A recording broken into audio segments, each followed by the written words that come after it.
Y bueno, pues ahora que ya son las 11:59, voy a leer unas pinceladas de tu amplio currículum, porque si fuera completo nos llevaría por lo menos la mitad del tiempo destinado para esto, ¿eh?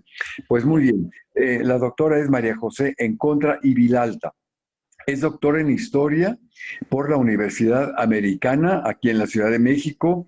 Estudió la licenciatura en historia en la Universidad Nacional Autónoma de México y posteriormente realizó los estudios de maestría en la misma educación, en la misma institución educativa. En el Atlantic International University obtuvo un máster en artes.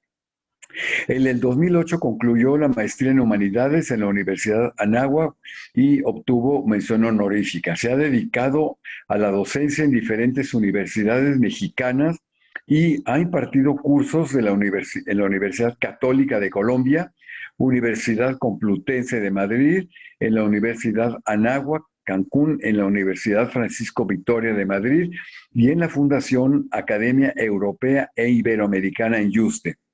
Ha participado en congresos a nivel nacional e internacional y es autora de artículos diversos y libros relacionados con la temática de las mujeres españolas en el Virreinato de la Nueva España, tema en el que ha trabajado por más de 15 años. Y de ahí precisamente su conocimiento, la profundidad en sus estudios y el Centro de Estudios de Historia de México, Fundación Carlos Slim, te agradece enormemente tu tiempo. Siempre es un gusto escucharte, aprendemos mucho y pues sin más, te damos la palabra. Bienvenida, bienvenida y con el gusto de escucharte. Adelante. Pues muchísimas gracias, doctor Ramos, por la invitación. Muchísimas gracias al Centro de Estudios. Siempre es un gusto regresar con ustedes porque es un centro de saber y un centro de sabiduría. Y bueno, muchas gracias a todos los que van a tener la paciencia de escucharme, ¿de acuerdo? Porque también apoyan, enriquecen con las preguntas. Pues, ¿qué puedo decir sino gracias a todos, ¿no? Y bueno, Muchísimas gracias y siempre muy bienvenida y somos nosotros los que te agradecemos tu presencia. muchísimas gracias, doctor Ramos. Pues efectivamente mi participación va a versar o va a estar relacionada con lo que llevo trabajando desde hace, y no son 15 años ya, doctor Ramos, yo creo que ya llevamos casi cerca de los 20, ¿no? Pero, O sea, o sea, un montón, pero como el tiempo es un invento humano, bueno, lo dejamos ahí.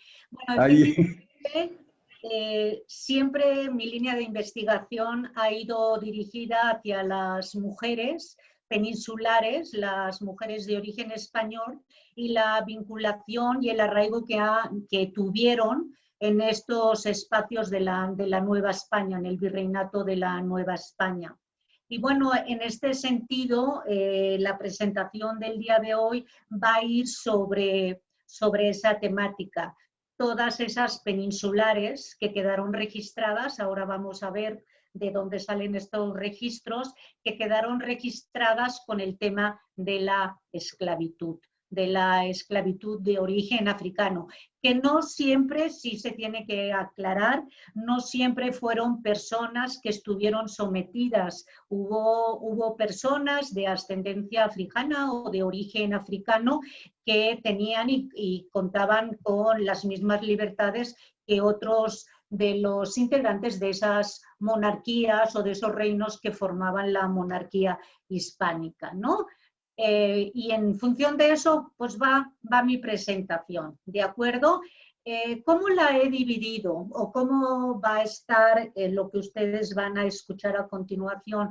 Bueno, las primeras 3 láminas es toda la bibliografía que se ha utilizado para esta presentación y tal vez para otras muchas que son un poquito más amplias que el tiempo que tenemos aquí, que es un poco, pues está limitado como siempre, ¿no? Tenemos autores clásicos como Aguirre Beltrán, tenemos Dorantes de Carranza, o sea, la bibliografía son autores de renombre que se han revisado y que son conocedores y que nos ayudan a ampliar esa visión del virreinato. Por otro lado, esta investigación o esta presentación, como ustedes podrán comprobar en unos minutos, también se ha sustentado con documentos del Archivo de Indias. Aquí hay algunos datos que los vamos a ver más adelante, y también, que es lo que realmente yo me he focalizado un poquito más, ha sido el archivo de notarías, el archivo histórico de notarías de la Ciudad de México. ¿Por qué notarías? ¿Por qué el archivo de Indias? Bueno, lo vamos a ver, ¿no? Lo vamos a ver a lo largo de la presentación. La segunda parte pues, del día de hoy vamos a hablar de los orígenes de esa institución, y la tercera parte va a ser propiamente la muestra a través de esos documentos que que les estoy presentando, cómo menciona esa vinculación. Son documentos oficiales, ¿no? Para al final, pues nosotros poder resumir y ver la gran vinculación que tuvo la comunidad o las comunidades, porque fueron de diferentes espacios, las comunidades de origen africanos aquí en lo que fue el virreinato. Entendiendo que muchas de estas relaciones, y no hablo en esta presentación, podría ser para otro momento, entendiendo que muchas veces hubo lazos de amistad, hubo muchísima empatía, hubo incluso amor en el sentido amplio de la palabra, ¿de acuerdo? Pues bien, habiendo explicado brevemente estos puntos, me gustaría a mí mencionar que dónde encontramos los datos más antiguos sobre la esclavitud. No voy a decir que la esclavitud está vinculada a lo que es el ser humano, pero sí encontramos datos, registros, que eso es lo importante para los historiadores. Encontramos registros de algunas culturas antiguas, como podría ser la de Mesopotamia. Tenemos estelas, tenemos los famosos estandartes, que uno de ellos está en el Museo Británico, en Londres. O sea, tenemos una cantidad impresionante documentada en que los pueblos desde la antigüedad principalmente desde Mesopotamia, Egipto, Grecia y Roma, fueron sociedades esclavistas, ¿sí? También vamos a ver que la esclavitud en las sociedades clásicas, Grecia y Roma, van a ser importantes. Y en ese sentido, a mí me gustaría hacer una aclaración de que estos espacios que estamos mencionando, o que estoy mencionando en esta lámina, sí pueden ser consideradas sociedades esclavistas, que no es lo mismo una sociedad que tiene o que colabora con gente de origen, gente que se clasifica como esclavos. Una cosa es tener esclavos y otra cosa es ser o pertenecer a esas sociedades como la de Mesopotamia, la de Egipto, Roma, que sí eran sociedades esclavistas. ¿Cuál es la diferencia? El porcentaje, o sea, cuánta gente en esos sistemas económicos participan y forman parte de esa gran población. Vale, hay diferentes tipos de esclavos en ese mundo antiguo, que también los vamos a tener aquí en los virreinatos, en el virreinato de la Nueva España. Por supuesto, hay diferentes tipos raciales, también aparecen otros tipos raciales que no necesariamente guardan relación con la esclavitud de origen o de ascendencia africana. Podemos encontrar, y lo vamos a ver, hasta el siglo, finales del siglo XV, la mayoría de los esclavos que se encuentran en la zona europea no necesariamente tenían ese origen, ¿de acuerdo? Podían haber esclavos que se habían obtenido de guerras, por guerras generalmente, y que eran personas, podríamos llamar, con otra fisonomía, ¿de acuerdo? Ahora, va a ser justo en ese siglo, a finales del siglo XV, cuando el concepto de esclavitud, como nosotros ahora lo entendemos, estamos más familiarizados, o se han introyectado a través de muchos medios de comunicación y demás, ¿no? Películas, etcétera, se va a modificar ese concepto. Y bueno, ¿en dónde vamos a encontrar esta modificación? Porque, como les repito, sí hay esclavitud en Europa, hay esclavitud en los diferentes reinos que forman parte de la península ibérica, todavía no quiero hablar de España, ¿no? Como tal, pero van a tener legislaciones. No estamos hablando aquí de origen africano u otro origen, como podría ser gente, no sé, se me ocurre pensar en los escitas, algunos germanos, etcétera. No. En el caso español, y obviamente influenciados por toda esa influencia grecolatina, tenemos los conceptos de la esclavitud natural, que el mismo Aristóteles nos decía. Acercándonos más al periodo que a nosotros nos interesa, encontramos que, por ejemplo, Alfonso X el Sabio, en las famosas partidas, establece varias maneras en que algunos grupos pueden estar sometidos a la esclavitud. Dicho de otra manera, como que conviven con ellos y hasta de alguna manera, digo, a lo mejor estoy siendo un poco injusta, ¿no?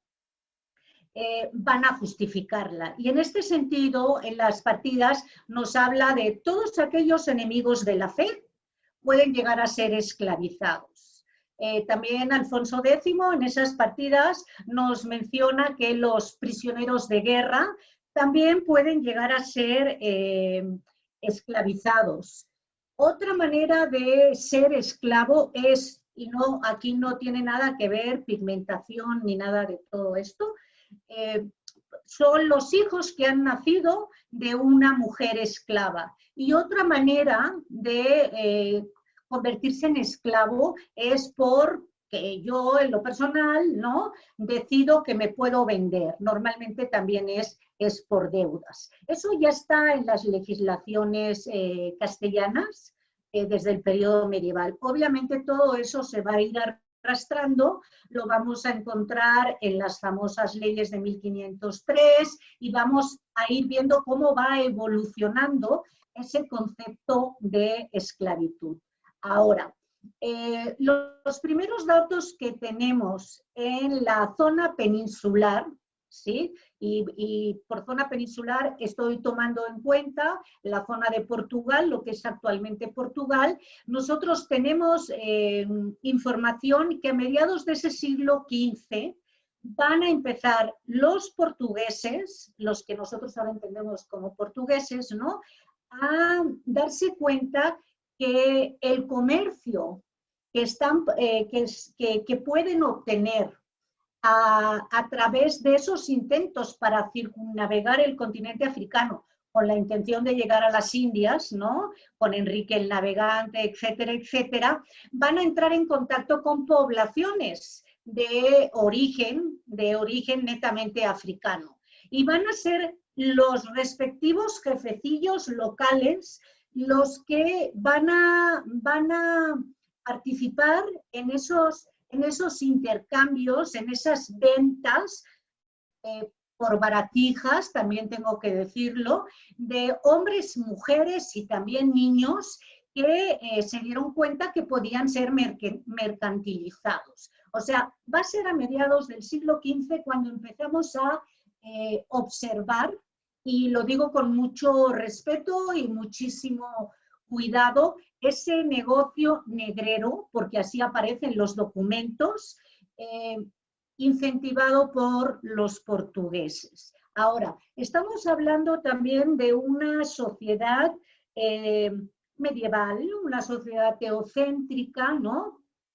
Permeada por, pues por muchos discursos que vienen de esos espacios. Y en ese sentido, tenemos un dato un poquito más tarde, a mediados también de ese siglo XV, que es una bula papal de Calixto III. Y Calixto III va a escribir, va a decretar, va a transmitir una información que va a ser arrastrada y la vamos a ver en los documentos que podremos ver más adelante. Documentos tanto de Indias, del Archivo de Indias, como de notarías de aquí de la Ciudad de México.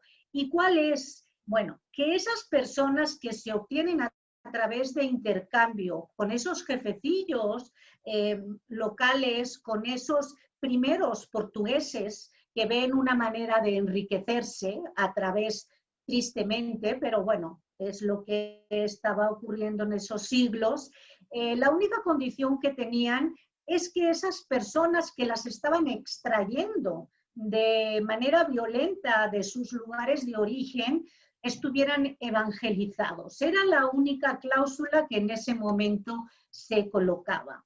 Seguimos con esa cronología y vamos a llegar al año 79, cuando España, Castilla y lo que es Portugal van a entrar en unos tratados de paz por la famosa guerra por los partidarios de Juan la Beltraneja, Isabel, etcétera, ¿no? Esos tratados se conocen como los tratados de Alcasovas, porque se firmaron en esa población que recibe ese nombre, y a partir de esos tratados, y aquí están viendo un mapa, no sé si, bueno, sí lo están viendo, en esos tratados de Alcasovas se establece, se hace la paz entre los dos países. Un país, Portugal, no se va a involucrar en los territorios castellanos y viceversa. Pero más allá de esta primera afirmación, tenemos que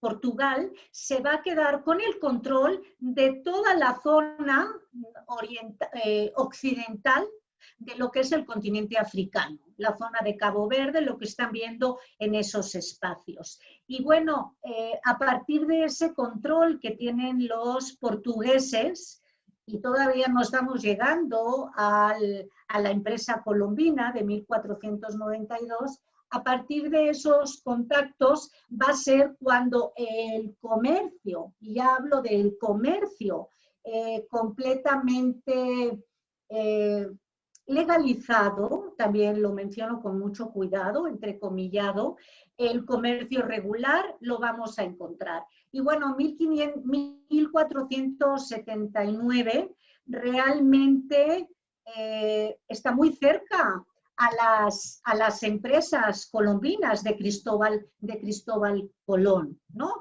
Eso también lo voy a mencionar. Ahora, esta lámina que les estoy mostrando aquí nos está ilustrando la diversidad étnica, porque muchas veces pensamos africanos, pues los africanos son muchísimas culturas, son sociedades que tienen diferentes estadios de avance, son culturas que podrían competir con algunas ciudades, muchas veces, con algunas ciudades de las más desarrolladas de la zona europea durante el periodo medieval. O sea, que vayamos con cuidado cuando a veces escuchamos esas generalizaciones que lo único que hacen es entorpecer, ¿no?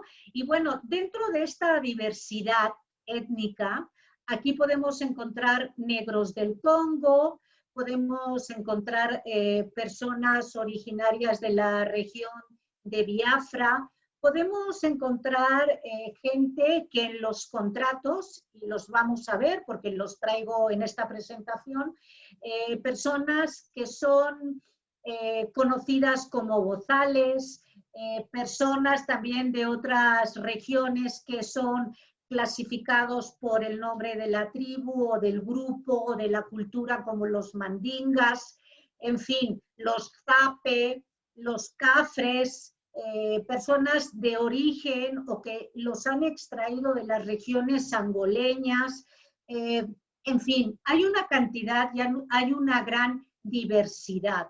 Eso también va a enriquecer, al final de cuentas, las tradiciones y esas mismas sociedades virreinales, en particular la sociedad aquí de la Nueva España. Ahora, ¿por qué les he mencionado o les he puesto esta lámina de diversidad étnica?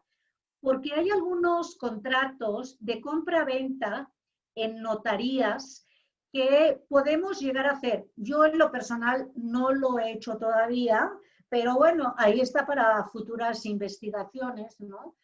El valor que tienen en el mercado. Y, por ejemplo, las personas originarias de Biafra se cotizan más, y lo vemos en los documentos notariales. Se cotizan más, por ejemplo, que una persona originaria de la zona mandinga o un esclavo que se considera y aparece como zape, ¿no? ¿Cómo son los zapes? Por ejemplo, bueno, tienen fama de ser borrachos, huidizos, en ocasiones ladrones. Pero bueno, eso al final son imaginarios que se van a reflejar en el precio que van a tener en el mercado, ¿no? Ahora, ¿cómo lo vamos a justificar? Ya nos estamos acercando, ya nos hemos acercado al periodo colombino. ¿Cómo se justifica ante las legislaciones peninsulares la esclavitud? Bueno, ya hemos dicho que desde Alfonso X el Sabio, y eso va a continuar, ¿no? Pues podía ser por guerra justa. Esta palabra es interesante. Esta palabra a mí me hace muchísimo ruido en lo personal, porque ¿cuál guerra o qué guerra es justa, ¿no? Para poder llegar a promocionar este tipo de intercambios entre personas, ¿no? Habíamos hablado también de Alfonso X, que dice autovenderse, padres que llegan, en fin. Esas justificaciones que vienen desde el periodo medieval las vamos a ver en estos espacios, ¿de acuerdo? Ahora, sí tenemos, por ejemplo, y no voy a entrar ahora porque pues el tiempo lo tenemos limitado y demás, pero hay justificaciones, eso también se va a arrastrar, justificaciones a favor y justificaciones en contra de aquellas personas que van a defender los derechos de estos seres humanos, de estas personas que son extraídas de sus lugares de origen. Y en este sentido, bueno, la Escuela de Salamanca también lo menciona, pero a mí me gustaría, y por eso les puse a estos dos personajes, por un lado Tomás Mercado y por el otro Bartolomé Díaz de Albornoz.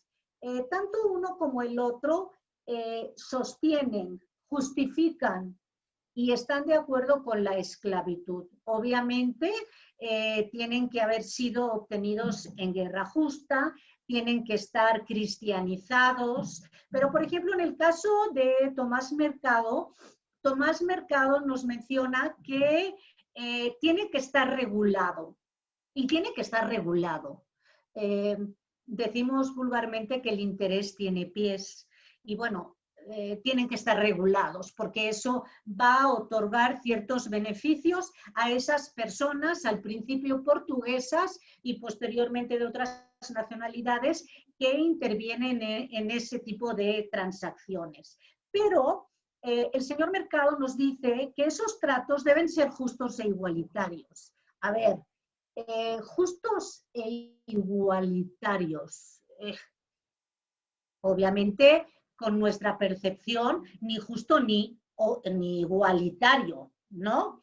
Ahora, ellos mismos, en este caso Mercado, nos dice que aquellas personas que compran, fíjense bien, que compran o que obtienen de manera ilegal personas en el continente africano para comercializarlas en estos espacios americanos, están cometiendo un pecado mortal. O sea, todo ese aparato, todos esos imaginarios que pueden llegar a sustentar, ¿no?, ideológicamente un comportamiento que ahora nos parece de lo más aberrante, ¿no?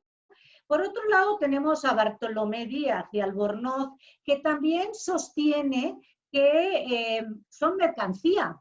Bueno, ya los romanos decían que los esclavos son objetos que hablan.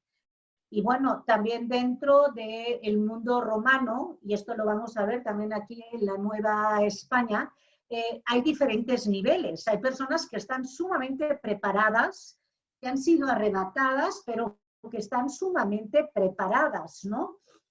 Él reconoce, Bartolomé Díaz reconoce que son seres humanos, pero que son mercadería, o sea que sí se pueden intercambiar, pero siempre bajo esas palabras de una guerra justa.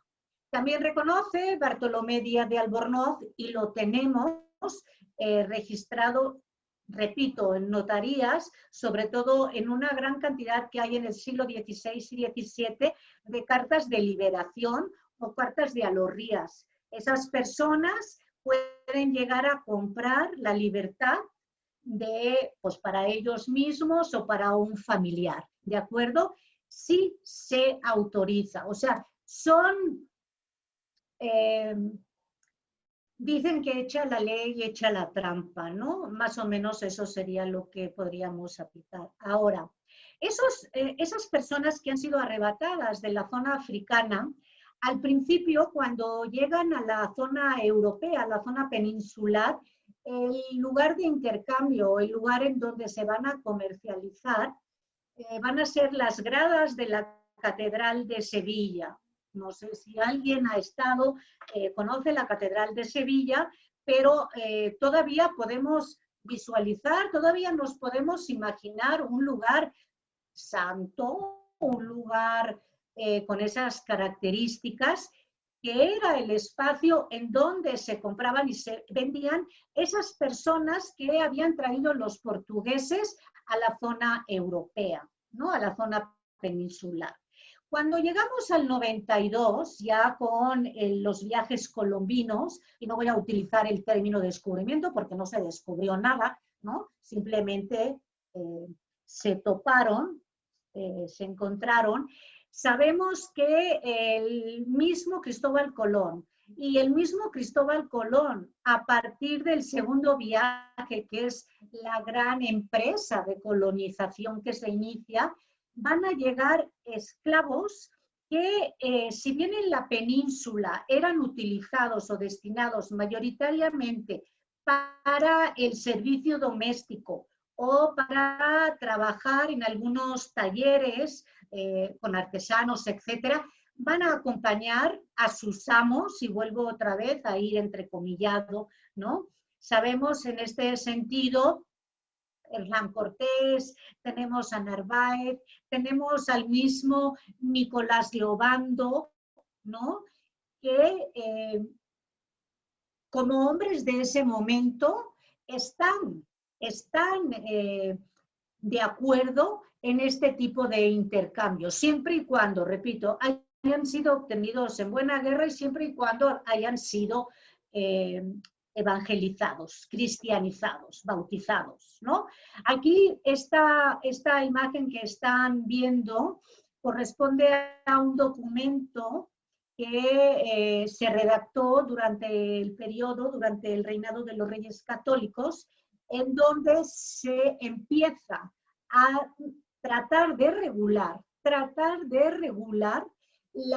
el comercio que hay. ¿Por qué? Porque estaban teniendo el control los portugueses, pero sí algunas personas llegaban a estos espacios, y lo podemos ver con las famosas cartas de llamada, con los permisos de traslado, tanto de hombres como de mujeres en estos espacios. Pero claro, las personas que acompañaban a esos hombres y mujeres conquistadores y posteriormente colonizadores no pagaban impuestos, ¿no? Y eso va a causar un poquito de fricciones, lo vamos a ver. Tenemos ejemplos de gente de origen africano, de ascendencia africana. Aquí tenemos el dato de Juan Garrido, que se le atribuye los primeros sembradíos de trigo. Y los que viven aquí en la Ciudad de México o estamos cerca de la Ciudad de México, la hacienda de los Morales era una hacienda triguera, ¿no? Tenemos este señor no era esclavo cuando llegó aquí, ¿de acuerdo? Era un hombre libre. Tenemos testimonios también iconográficos de la participación de hombres y mujeres de origen, de ascendencia africana, en las empresas de conquista, con Hernán Cortés y todo ese séquito, y con todo su séquito, por supuesto que sí. Se han encontrado también restos en un Zompantli, en donde aparecen mujeres que fueron sacrificadas por los aliados de los mexicas, ¿no?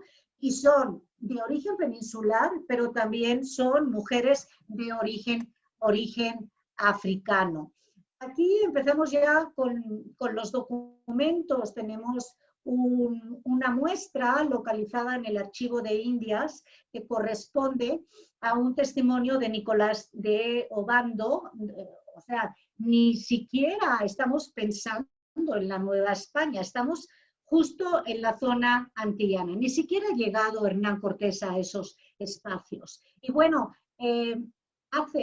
recalca la importancia que tiene el cuidado de las prohibiciones que se establecen dentro de territorios peninsulares para que no llegaran aquí personas que hayan sido o que hubieran sido, por ejemplo, procesadas por el Santo Oficio, que no fueran herejes, etcétera, etcétera.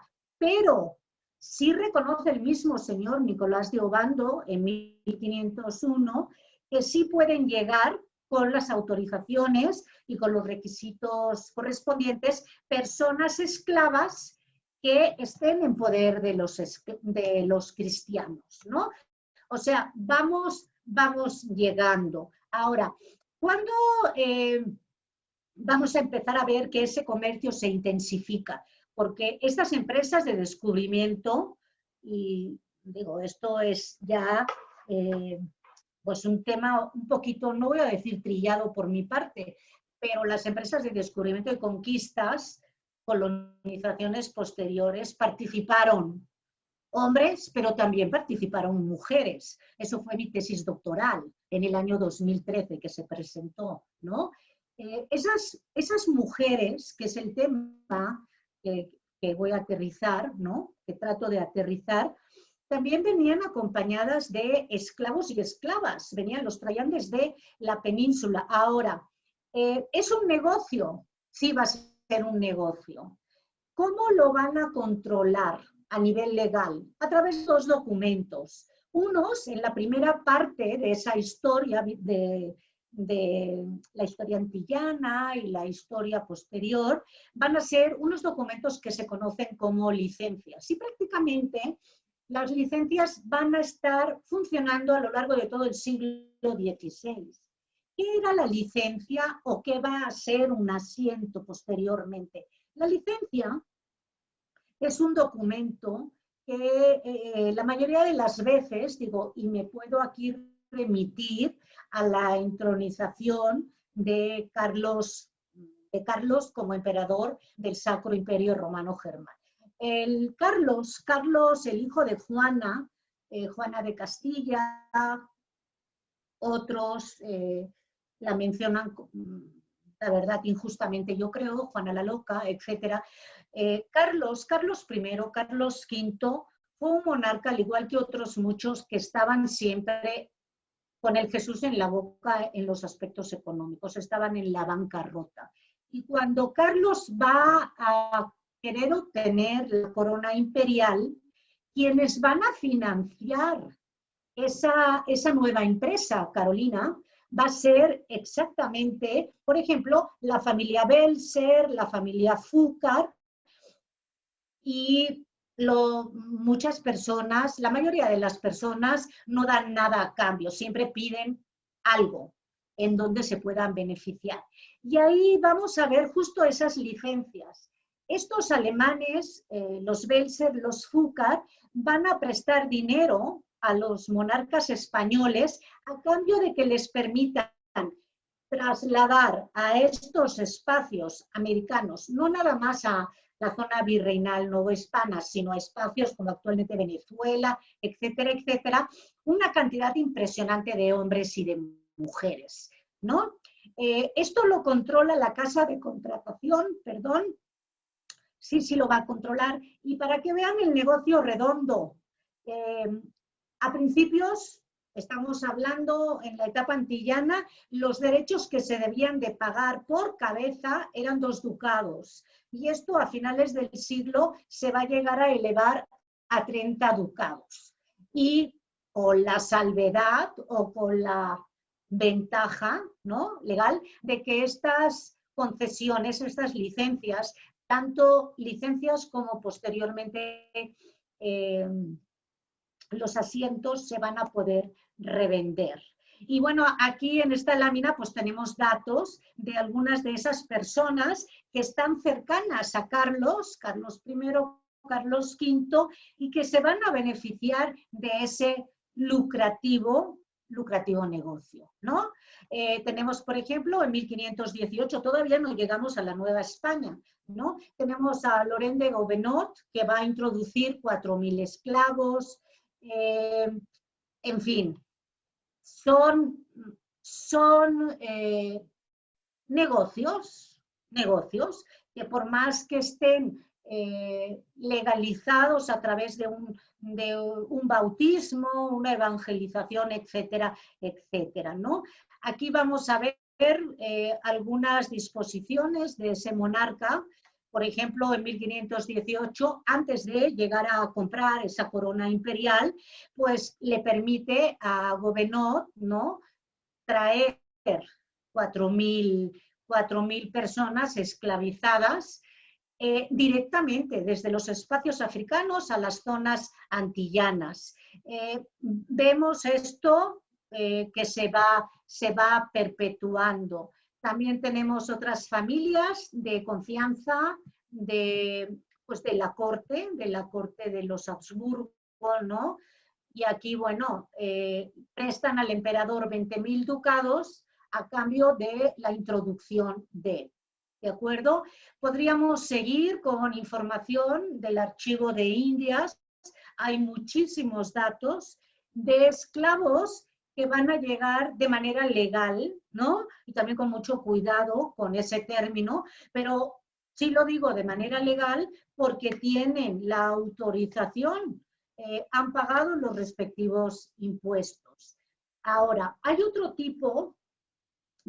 otra manera de introducir personas de origen africano, que son las que acompañan a esos hombres y a esas mujeres que van a llegar al virreinato. Y bueno, en el Archivo de Indias y también en notarías tenemos una cantidad impresionante de datos de permisos de traslado de mujeres. Por ejemplo, aquí el caso de María de Estrada, que cuando le otorga la Casa de Contratación la autorización para venir a estos espacios, ella dice con quién viene, qué criados la acompañan. Digo, y aquí también tendríamos que ver qué significa criados en esa época, ¿no?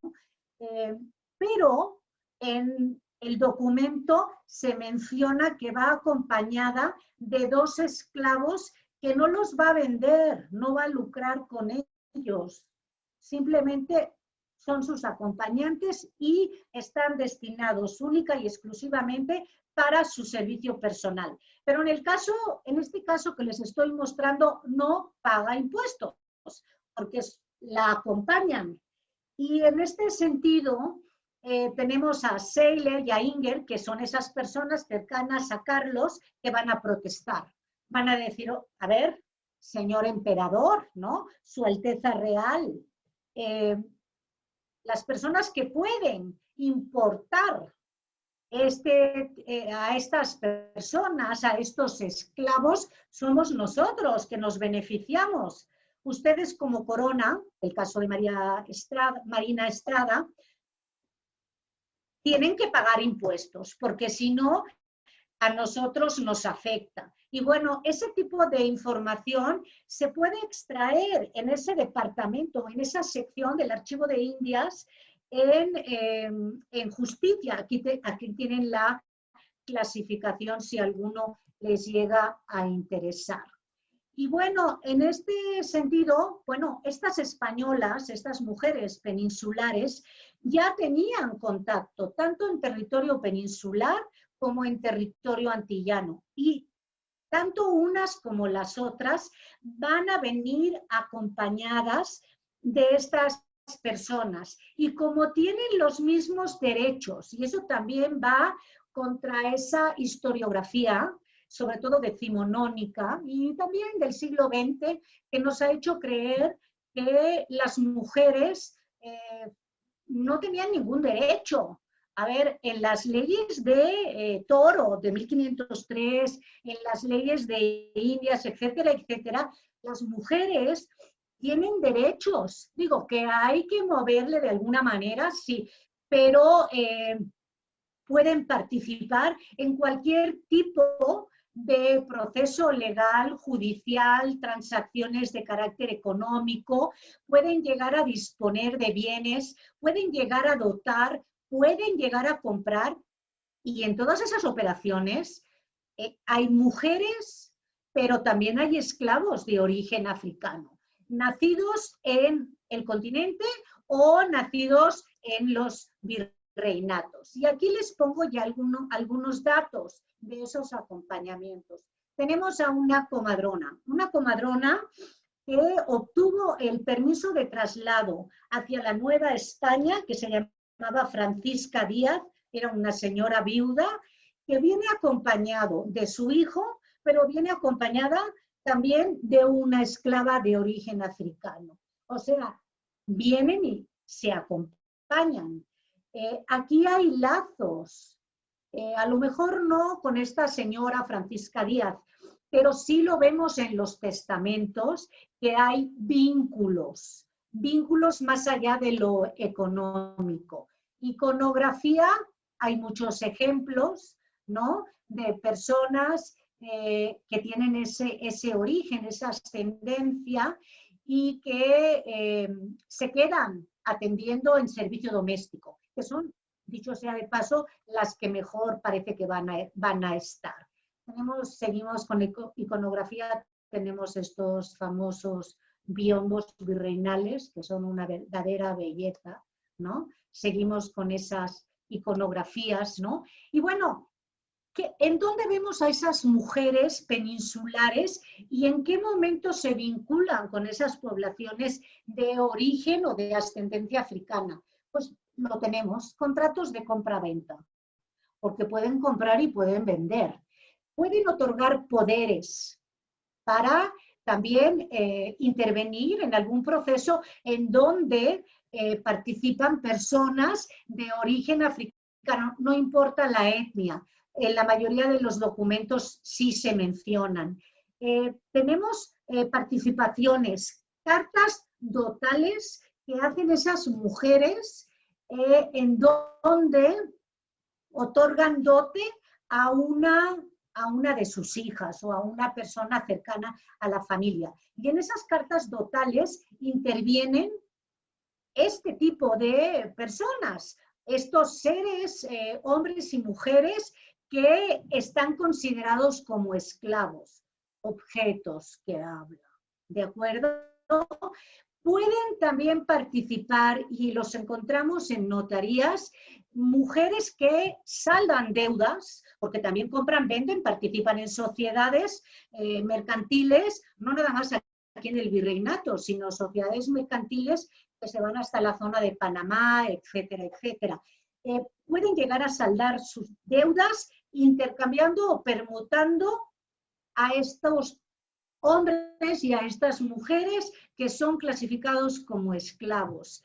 También encontramos documentos de testamentos, cartas testamentarias, en donde estas mujeres peninsulares llegan a liberar, en ocasiones, no siempre, llegan a liberar a esas esclavas, a esos esclavos que los han acompañado a lo largo de su trayectoria aquí en la sociedad virreinal. Y esos documentos, estos documentos que básicamente son notariales, nos dan una información riquísima de los lugares de origen, esas famosas etnias que yo les ponía hace unas láminas atrás, ¿no? Pero también nos muestra lazos afectivos con esas personas, en ocasiones las liberan. Eso es interesante. También tenemos cartas notariales en donde esos esclavos, con el apoyo de algunas mujeres peninsulares, obtienen su libertad. Eso es interesante porque también volvemos a ver esos lazos afectivos. Ahora, esos documentos notariales en donde participan estas mujeres y participan esos esclavos, para que tengan legalidad, tienen que realizarse en una escribanía. Tienen que realizarse ante un notario público y ante varios testigos, que generalmente son vecinos de la misma ciudad de México, Tenochtitlan, ¿no? Interesante también porque nos dice físicamente, no hay documentos de identidad, no hay documentos, no hay IFE, no hay documento nacional de identidad, no hay nada, pero sí nos describen algunas de las características físicas de esas personas, ¿no? Y bueno, el primer documento notarial, el primer documento, y hago hincapié en esta información, que se ha localizado en el archivo de notarías de la Ciudad de México y que involucra a una mujer peninsular con una persona de origen, de ascendencia africana, es de septiembre de 1525, ¿de acuerdo? En fin, y ahí, bueno, ahí vemos que estas mujeres van a participar en la economía de estas sociedades. Tenemos aquí otro de ese mismo año, de noviembre del 25, en donde Isabel de Ojeda, ¿no?, esposa de etcétera, etcétera, le da poder a alguien para que recupere a una esclava que está en la zona de Veracruz y que la señora tuvo a un hijo.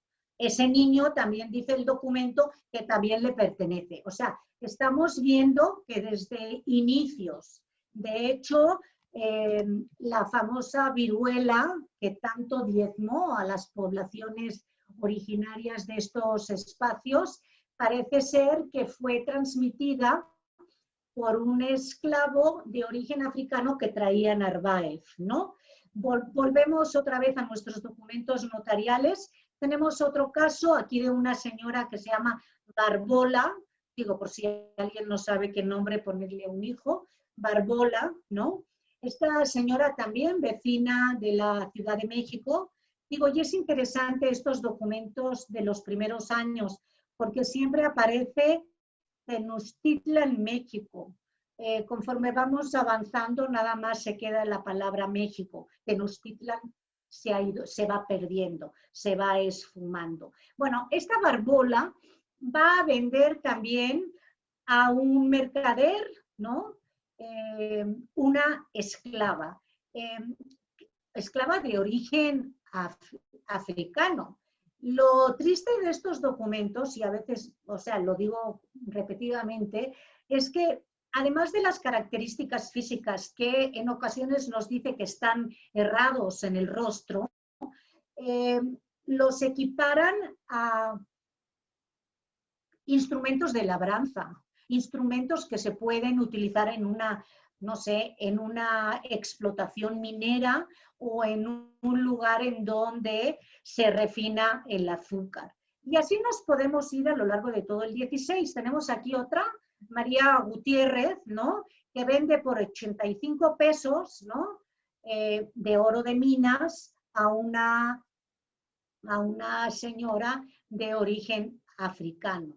Ahora, cartas de libertad, fíjense bien, sí se llegan a otorgar cartas de libertad, se llegan a otorgar alorías, o sea, liberaciones de esclavos, pero fíjense, yo les había comentado de, bueno, de personas que no se cotizan tanto, y perdón por utilizar ese término. Tenemos el caso de esta mujer que vende, María de Espinosa, vende a Francisco de Valdenebro una esclava negra llamada Juana, criolla. Cuando aparece el término criollo o criolla, es de que esa persona ha nacido ya en estos espacios. Realmente es ahí cuando se utiliza.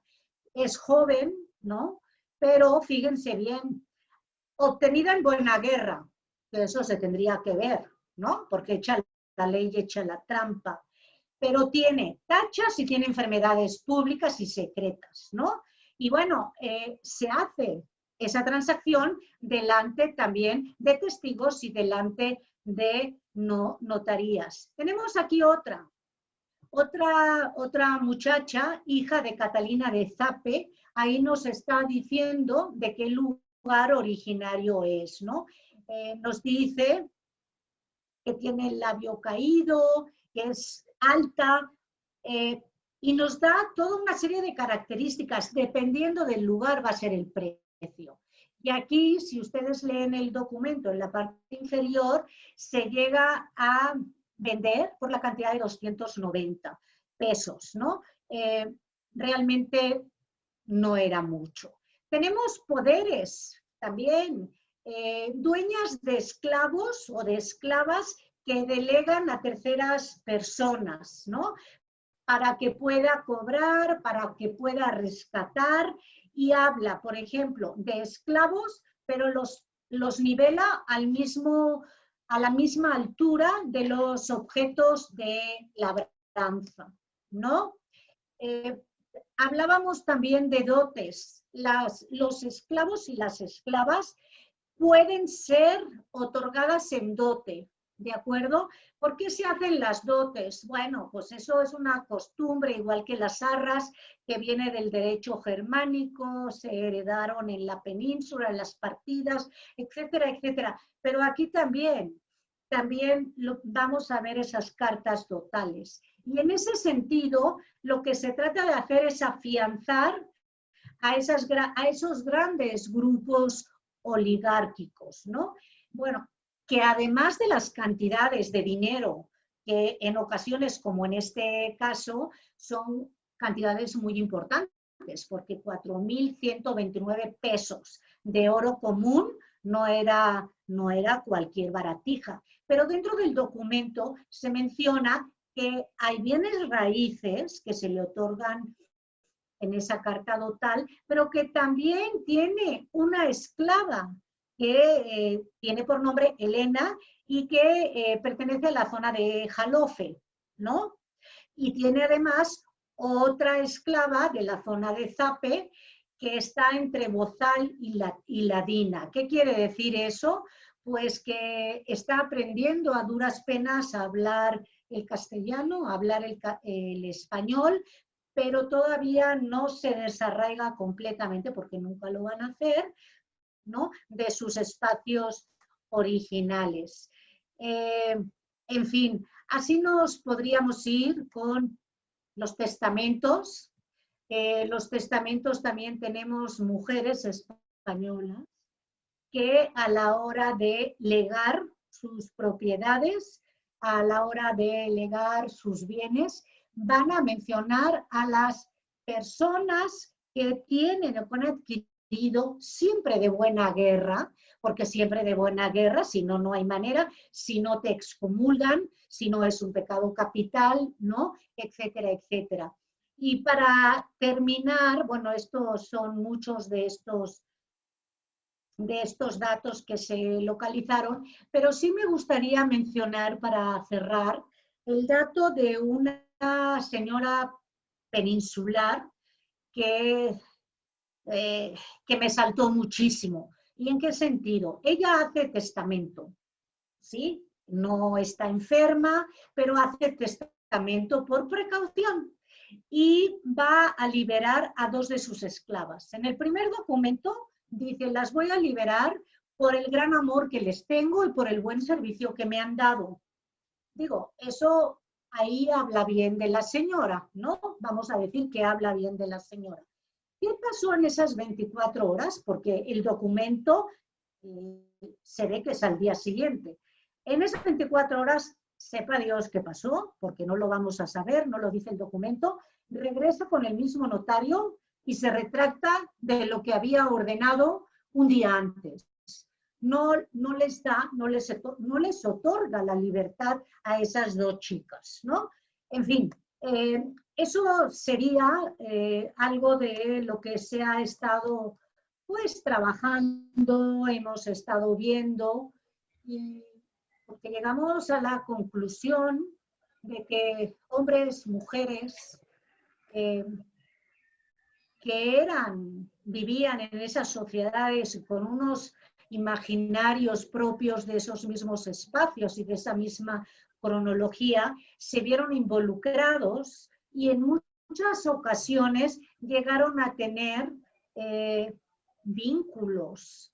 ¿Por qué? Porque hay documentos, digo, yo aquí no lo he trabajado porque eran los hombres, eran mujeres, pero tengo la percepción, y utilizo el término percepción, que en ocasiones las mujeres podemos llegar a ser un poco más vengativas o un poco más quisquillosas. ¿Por qué? Porque los testamentos de los hombres otorgan, cuando hay esclavas que han trabajado, han colaborado, esclavas que tienen hijos mulatos, no dicen de quién, nunca van a reconocer esos hijos, pero les otorgan la libertad y les dan una compensación a la hora de redactar sus últimas voluntades. Pero nunca me he encontrado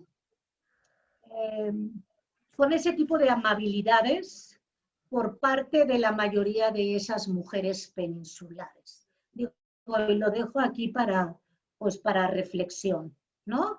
Y bueno, y con esto, pues terminaría mi presentación. No sé si tienen por ahí alguna duda o algún comentario que me puedan hacer para enriquecerla. Gracias. Muchísimas gracias, doctora María José Contra, porque ha sido muy novedosa su interpretación. Es la otra historia, no cabe duda, porque con esta conferencia que nos has dado, pues se le devuelve mucho como dijéramos, el reconocimiento de las mujeres, ¿sí? Porque siempre nos quedamos con esa historia de que fue totalmente negativo, etcétera, pero por lo que nos has dicho, con los documentos, que eso es importante para probarlo, sobre todo los de notarías que han sido poco trabajados, un poco la importancia y sobre todo la dignidad de muchas de las mujeres que llegaron a estas tierras, ¿no? Bueno, tuviste casi 200 seguidores, lo cual nos da muchísimo gusto, porque quiere decir que el tema nos sigue dando muchas posibilidades de reinterpretación. Hay muchas, sobre todo, muchas felicitaciones, ¿verdad? Me quedo solamente con una que apunté por aquí. ¿Qué cosa quiere decir alhorrías? Alhorrías. Alhorrías. Es de ahorrar. ¿No te acuerdas cuando éramos pequeños? Algunas personas se deben de acordar que teníamos huchas, en España le llamábamos huchas, ahorrábamos, ¿no? Ya, claro, Íbamos, claro. íbamos guardando. Bueno, los esclavos, tanto hombres como mujeres, en ocasiones se piensa que no percibían ningún tipo de bonificación económica, vamos a utilizar ese término, ¿de acuerdo? ¿Qué es lo que hacían? Que en ocasiones los mismos amos, y voy con cuidado con la palabra, esos mismos amos les permitían 1, 2 veces, 3 veces a la semana, a partir de determinada hora, ir a trabajar fuera de su espacio habitual y ganarse algunos dineritos, ¿de acuerdo? Ahora les voy a decir lo que es bozal. Ganaban algunos dineritos. Ese dinerito lo iban guardando en una alcancía, lo iban guardando en un cochinito. Ya. Eso es lo que hacían, y en algún momento podían llegar a comprar su libertad.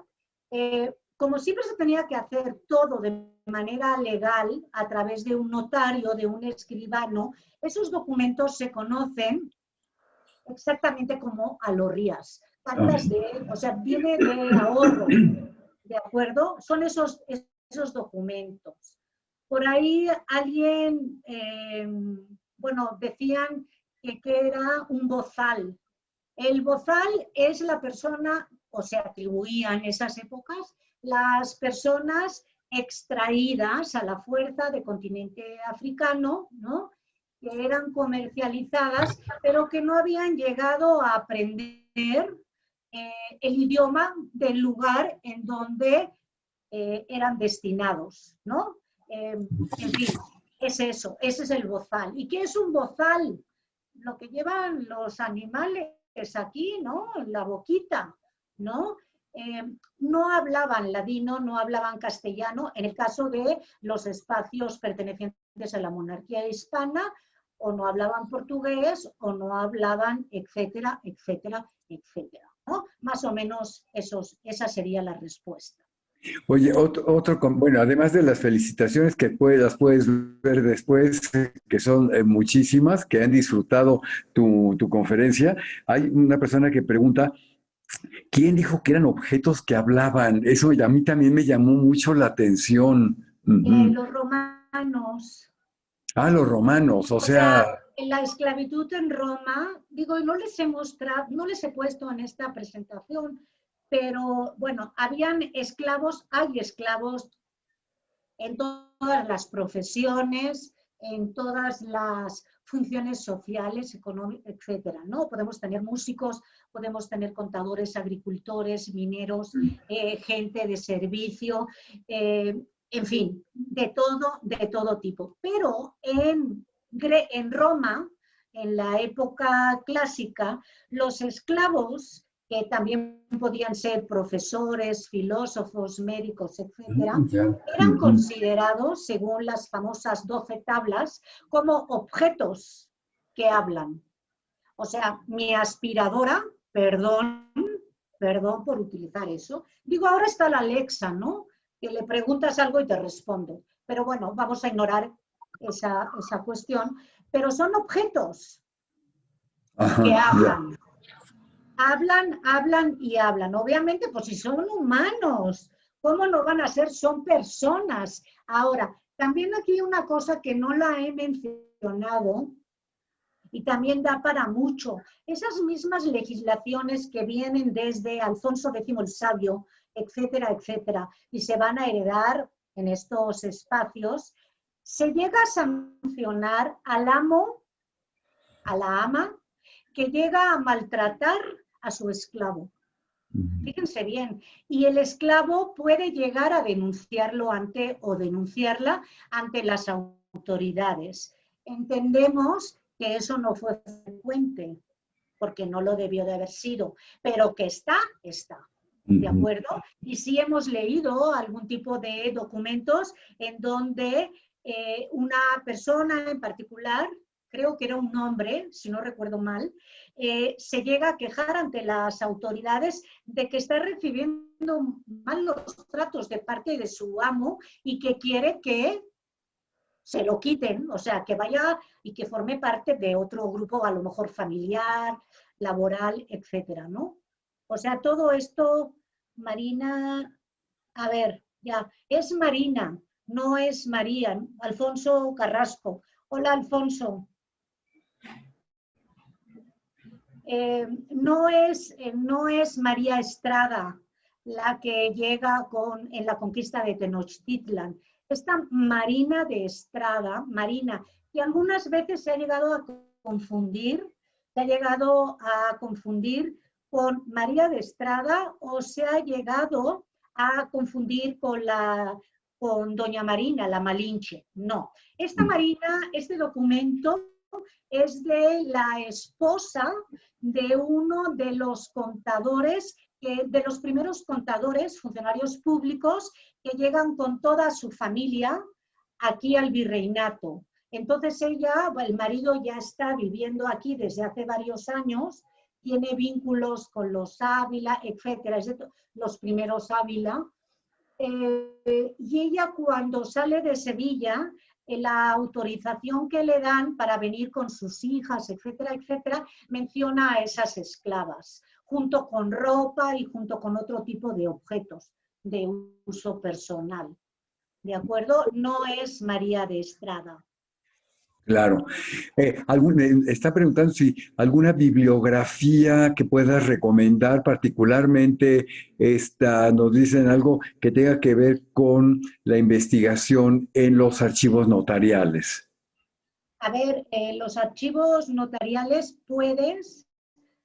se tienen que, hablo en mi caso, en mi generación, cuando yo hice parte de esta investigación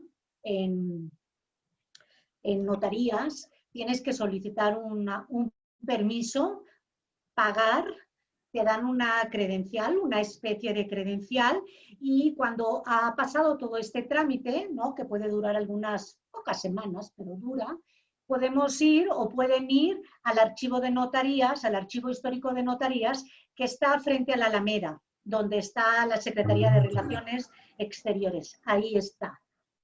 Ahí está. Ahí pueden consultar los documentos. De manera independiente y ya con una bibliografía, más bien es como una especie de directorio, el Colegio de México y la universidad hace varios años hizo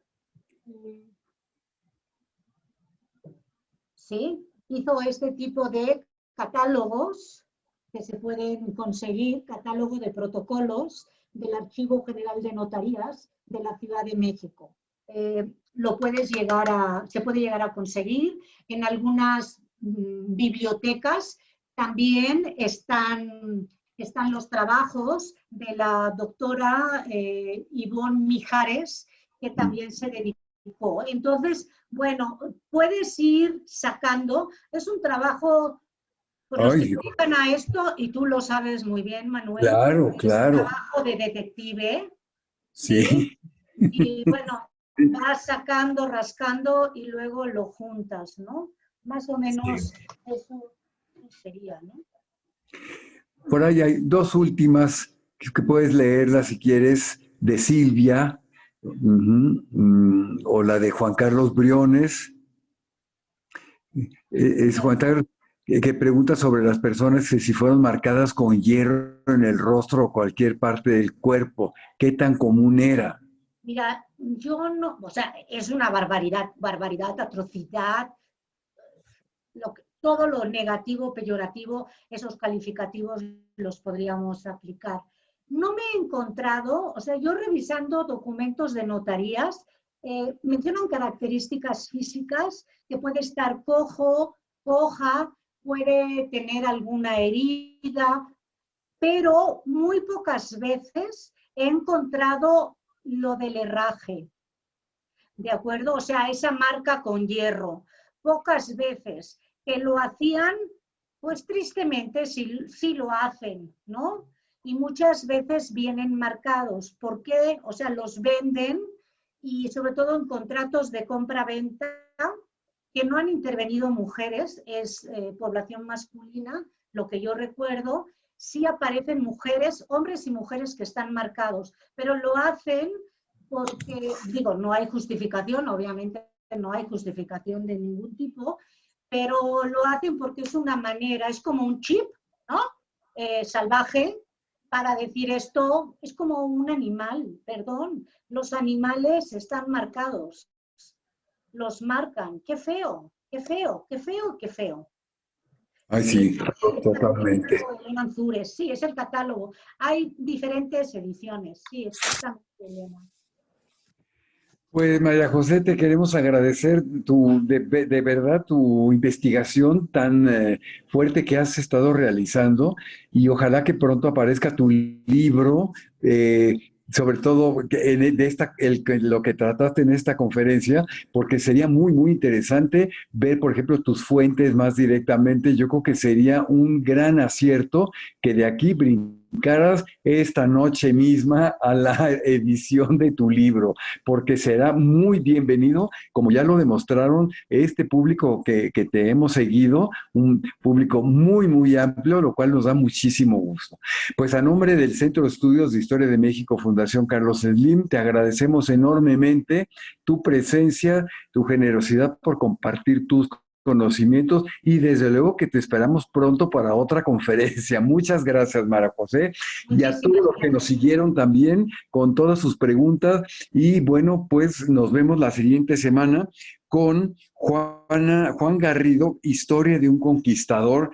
Rosario Roma es quien va a dar esta conferencia. Así que seguimos, todavía hay dos conferencias más. La última será la de Beatriz Scharrer también sobre la esclavitud en las haciendas. Muchas gracias, que tengan buena tarde y felices Pascuas nuevamente a todos. Muchas gracias.